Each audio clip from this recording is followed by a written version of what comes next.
So, family, back with another download. Listen to this. So, I've been listening to a few podcasts and really tapping into my connection with Holy Spirit. And this is something that I heard on one of the podcasts that I've been listening to, because I listened to several different ones. And as a matter of fact, I don't even remember which one it was that I heard this on, but I remember it because I wrote it down in my journal. An awakened population or an awakened people are hard to control. I want you to let that sit on you. An awakened people, or just make it personal, an awakened person is hard to control. All right? What kind of control have you been sitting under? Just let that sit on you. Think about that. Think about the areas in your life where you've dealt with subtle control, or other people trying to dictate to you how you should be. Other people trying to tell you what's best for you. You not leaning into your own voice of the spirit within, the still small voice. You're not leaning into that. You're just listening to what others say. When you begin to awaken, I'm telling you, your communion with the Holy Spirit allows the scales to fall off of your eyes. And as you engage with the Spirit, your level of consciousness, spiritual consciousness, rises. You become more aware of the things that maybe have been going on that you were kind of overlooking.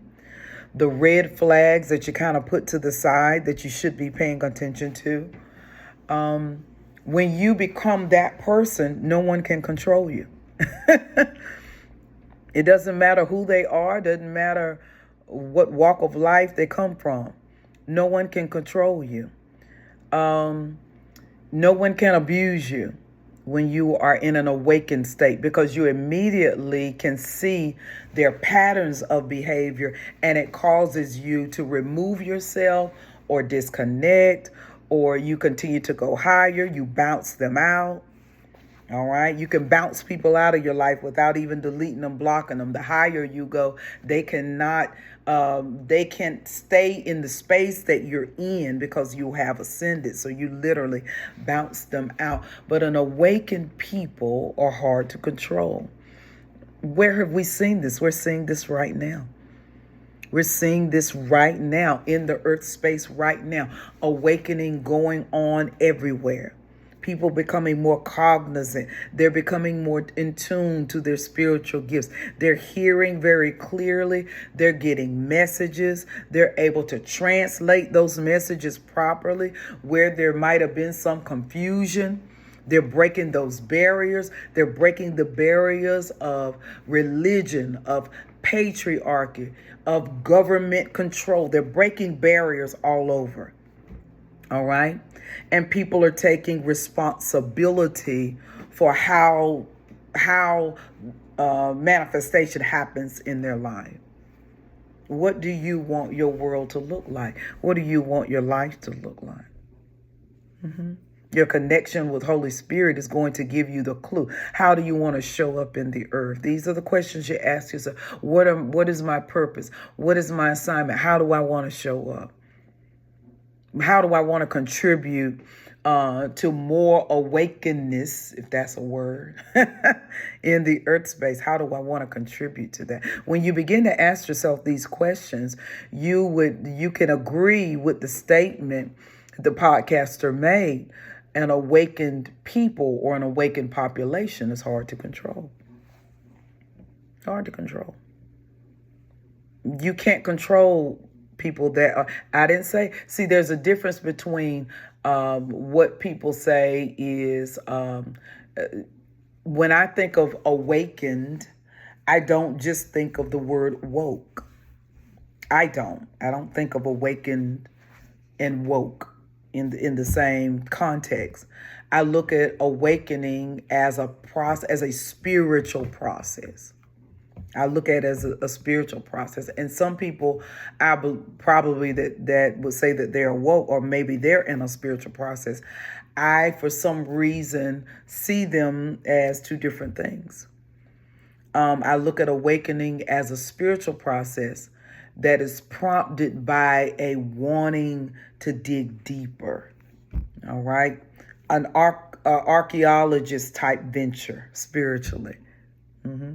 I see woke as what a person becomes when they can see behind what is being said. I look at awakening and spiritual awakening as a much deeper process. Okay. So how are you contributing to your ability to continue on your spiritual awakening? Are you remaining in the familiar spaces because it provides you comfort? Or are you going against the grain? I did a Bible study teaching on my private page on Facebook. If you want to join that page, you can. That private group is Christ Awakened Fellowship, just gathering Christ believers, those that are engaged in their communion with Holy Spirit. I do teachings and we have different gatherings. I will have 3 or 4 that are on the calendar in 2025, just in the different areas, to pull the Christ believers together as a community. Christ meaning the anointed ones, pulling together the anointed ones, just to be able to have impartation of more spiritual knowledge. So if you want to join that group, you can. Christ Awakened Fellowship is on Facebook. So as I was teaching on Bible study with 2 other teachers on the other night, we were talking about just being in a space where we really understood what Yeshua was trying to say. Understanding how he was able to operate in the power that he operated in. Knowing that we're supposed to be doing greater things, those things and more. Tapping into that. What is it that you need to tap into so that you are operating at your optimal levels within your spiritual awakening? That's a question you have to ask yourself. Are you getting the knowledge that you need? Are you tapping into the teachers that you need to tap into? Are you reading the books that you need to read? Are you listening to the podcasters that you need to listen to? What are you doing to contribute to your spiritual awakening journey and your communion with Holy Spirit? All right?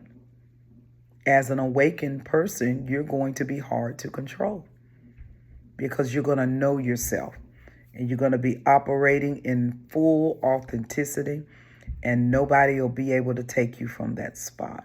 All right? Guess what? I love you. I want you to love yourself more than me, and I'll see you on the next download. Toodles.